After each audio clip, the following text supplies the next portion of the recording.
episode of Exploring Photography right here on Adorama TV. I'm Mark Wallace, hanging out with Quinn. And today we're going to talk about shooting in a studio without having to worry too much about all the technical mumbo jumbo.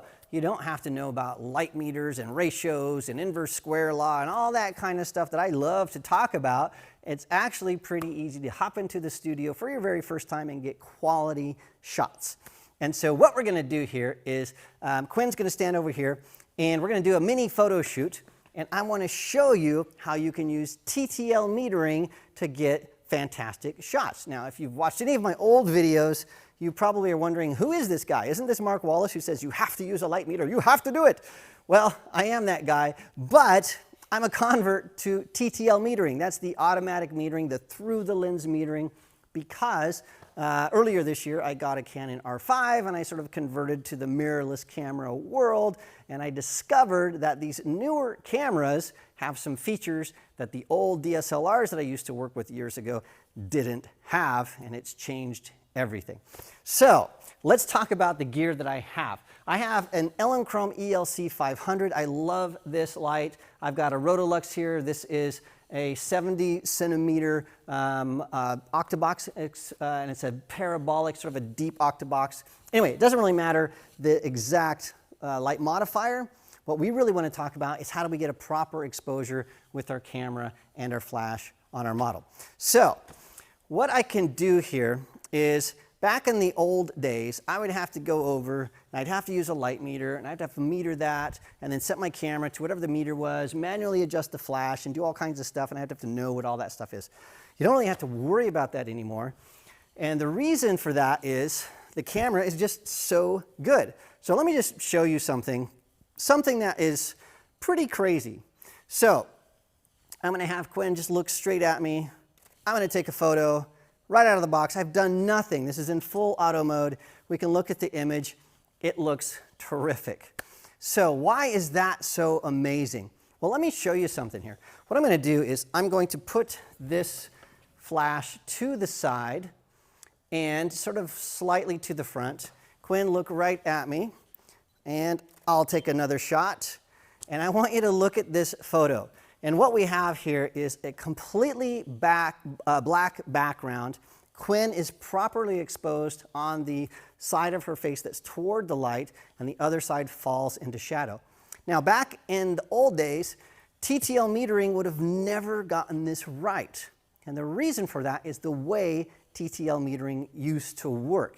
The way it worked is you would have what was called evaluative metering or average metering. And so what it did is it looked at the entire scene and it mixed all the values together, and it expected those values to equal 18% gray, a middle gray. So if you had a scene like this, what would happen is it would see that black background and it'd think that's too dark, and everything would be overexposed. Specifically, Quinn's face would be too bright. It would get that wrong. So along came matrix metering, which was a little bit more intelligence in our camera. So they had chips in there that would sort of look at the scene, and if it saw a really bright spot, a really dark spot, it would sort of ignore that stuff, and it would break things up. Matrix metering on some cameras, and it did a better job, but this kind of photo still, it would almost always get that wrong. Or if we had this sort of behind the model, if you start moving this around, it would just get things wrong. So what has happened? What's different, and why do I like it so much? Well, in the camera, on this camera specifically, if I go into the menu, I have this external speed light control. And if we look at this, there is metering mode. So the average and evaluative metering, as what we always had in the old days. But there's this new metering mode called Face Priority. And that is totally different. So what the camera is doing now is it's looking, if you have a mirrorless camera that has face detection, you know there's a little box that's drawn around your subject and it sort of follows it around. Our metering is now doing that. So it's looking at Quinn, it's saying, that's a face, that's the thing that I need to meter for. Forget about everything else. That is the priority. So even if there's a really dark background or she's side lit, it's looking at her face and saying, I need to make sure that is metered correctly. And if it is, the rest can do whatever it will do. Which means that now I can shoot to the side like this. It's going to get it right. if I move this to the front, so I'm going to move this to the front just like this, click, it's going to get it right. And so the wonderful thing about this is you can just start shooting without having to worry about knowing what values and all that kind of stuff that you used to have to do. You don't have to worry about using a light meter. Now there is one thing that might happen. So let's say if I put this light behind Quinn, something like this, and now it's sort of facing the camera. In fact, I'm going to widen, zoom out a little bit so we see a lot of the background. And I'll take a photo. And now what's happening is the camera is trying to make sure that it sees and exposes this light correctly and the side of her face. And so it's not exactly right. It's a little bit too hot on Quinn's shoulder. But there's a way that we can fix that even if we're shooting in TTL mode. Let me show you how it works. Step one, bring your light over so it's facing the model. Okay, so we're going to do that. We're going to zoom in on Quinn's face. We're going to take a shot.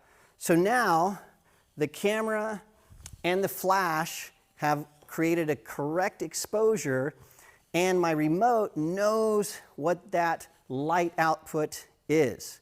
So what I can do now is I can go to my light transmitter, this little remote control, and I can put it on manual mode.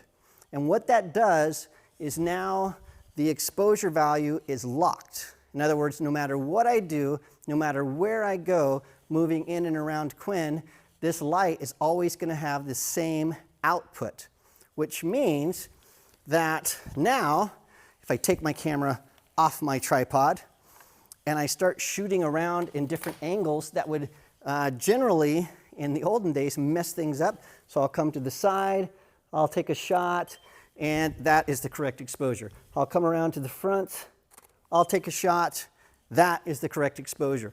In fact, even if I go to this side, and now I'm shooting into the light, bam, that is the correct exposure on Quinn. So we still have this, it's overexposed a little bit, but that's okay. The light that's falling on Quinn is correct. So no matter what I'm doing, if I'm zooming in and out, moving around, I've got my light set up, it's always firing at the correct exposure, just as if we'd used a light meter and manually adjusted everything and locked it in like I've taught for years.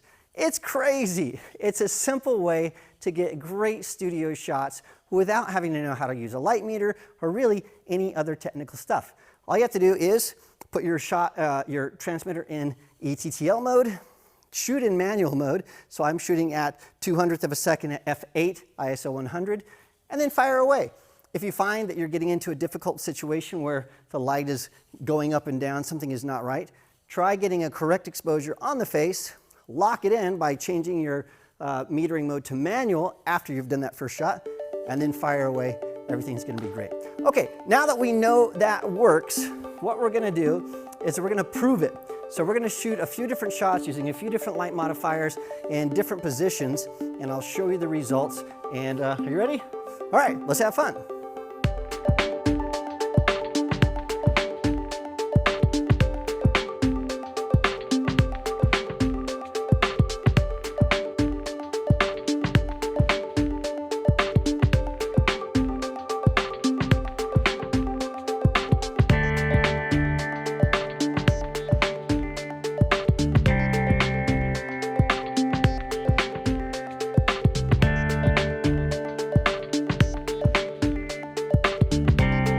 I know what you're thinking. You're saying, okay, Mark, that works with one light, but what about 2 or 3 or 4 lights? What if we actually start doing some studio lighting setups? Can you still do this?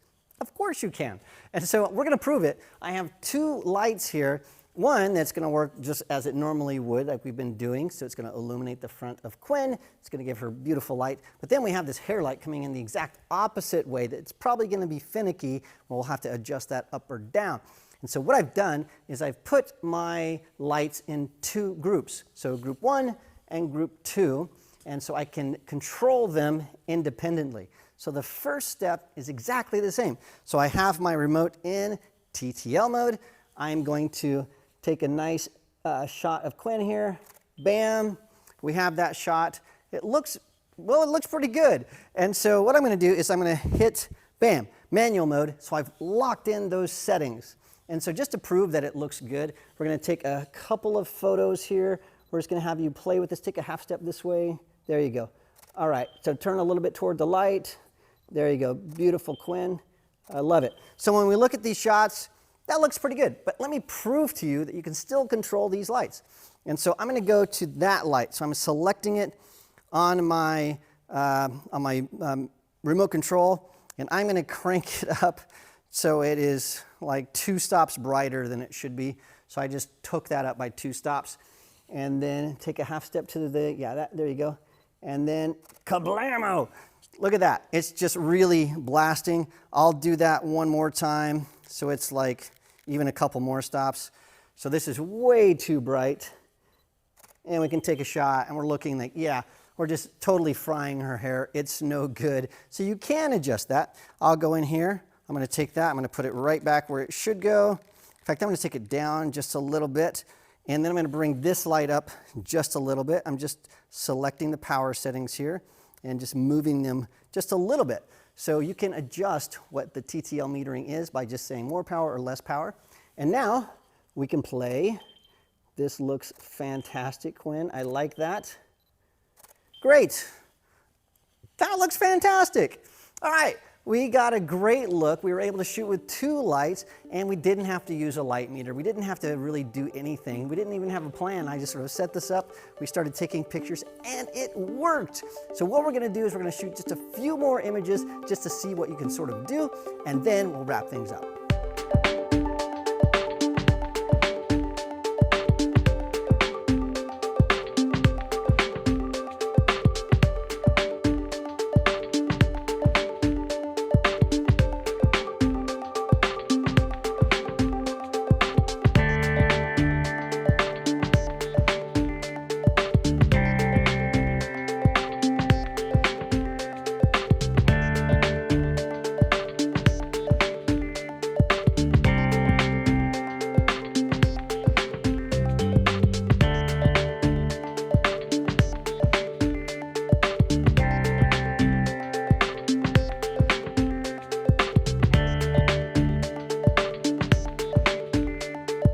I love these photos. I think the stuff that we got is spectacular, and I'm really impressed not just with you, but with the fact that we didn't use a light meter and we were able to do legitimate studio lighting. It's really amazing.